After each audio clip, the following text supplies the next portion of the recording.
Okay, so I'm now going to break down my Omoplata from single leg X sweep that I caught in my most recent match at Polaris against Ethan Kronstein.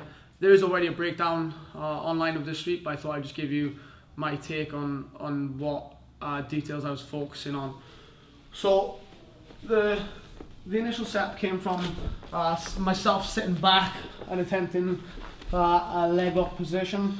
So when I get to this scenario here, I hit my single leg X. Obviously the position here is just your generic setup position, okay? So there's nothing really different I would do from this scenario.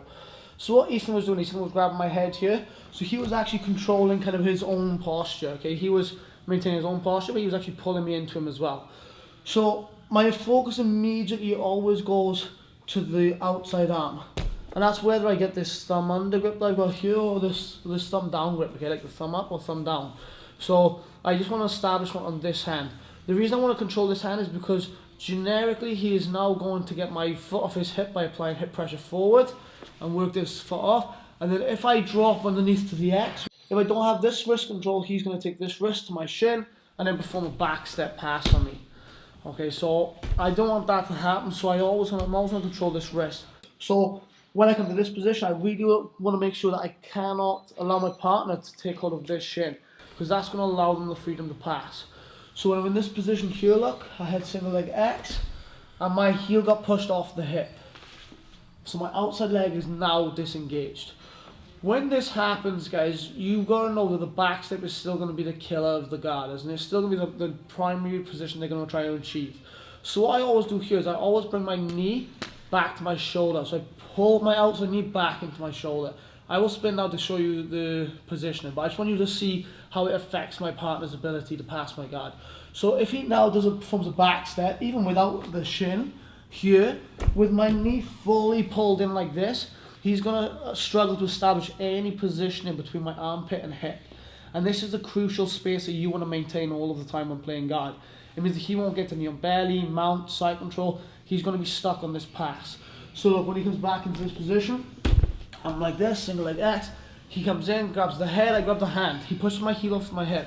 I don't focus on getting my heel back to the hip. That doesn't bother me. I focus on keeping my knee tight to my side.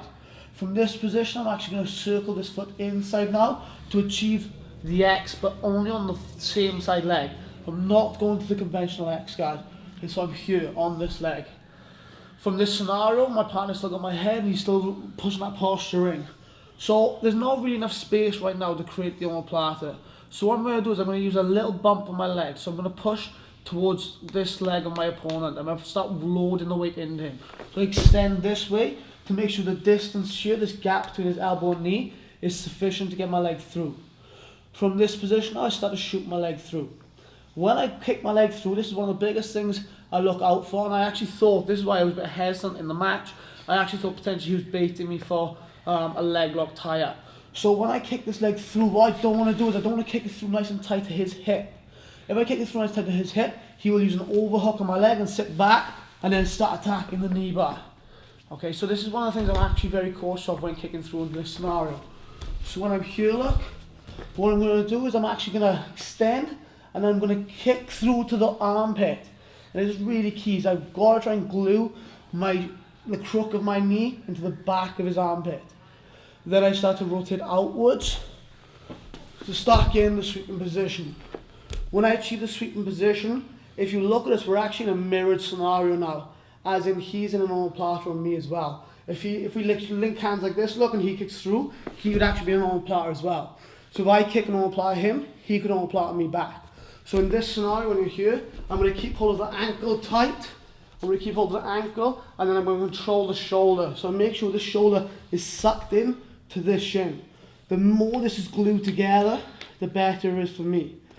And then to create my sweep, I'm going to start kicking towards the ceiling, my leg, extending my leg straight to make the weight go into his furthest arm. When the weight is in his furthest arm, I hack my leg underneath, and then I start to go straight onto my side to achieve the sweep. Now, when people get this sweep, what they try to do is they panic. What I need to know is that when I release this arm and strip upwards, my pressure between his shoulder and my leg is what's going to keep him from rotating into me to try and wrestle. So if Josh was trying to set up now and try to rest me here, this shoulder would be pinned to the mat, which will give me enough time to chamber and achieve position. So let's look at this from a different angle. So again, I sat back for a leg lock scenario, and I got the single leg X here. Partner collapses into me, gets on my neck. Straight away, counter grip on the far arm, because that's going to be the one that he's going to use to start creating his pass. The hip pressure forces your foot off, so you can't get this on. But I'm not going to focus on this now. I'm going to focus on bringing my knee to my shoulder. Then I use this, look, a little lift to my bottom foot, scoop in, and I catch this X-guard scenario. We're all on one leg. I keep this position. Now I start to extend with both legs to create some space. It's at this point now, because he is still controlling my neck, I can control the hand. If he was to start leaving go with this hand, I would try to keep this down now with my other hand. So I start to create room to kick my leg through, but remember, don't kick through to their hip. Kick through to their shoulder. Otherwise you will be tying yourself up. I create space to come out next to my partner. I keep everything locked in. I extend towards the ceiling to make my partner front heavy. Then this is the sweep lock. It's not a sit up. I kick my leg underneath my own body and I rotate onto my front. Set up nice and strong, keeping this shoulder under lock. Strip my own arm out, because remember, if he locks my arm down, I am now in omoplata. So the beauty is I created this sweep, so I should be able to control the outcome. Strip, maintain, and we can use this now to rotate. You could rotate backwards to try and take for the mount, the seated mount or the seated triangle, but what I'd rather do is maintain the top position and make sure I can establish. So I release and rotate. Thanks for watching.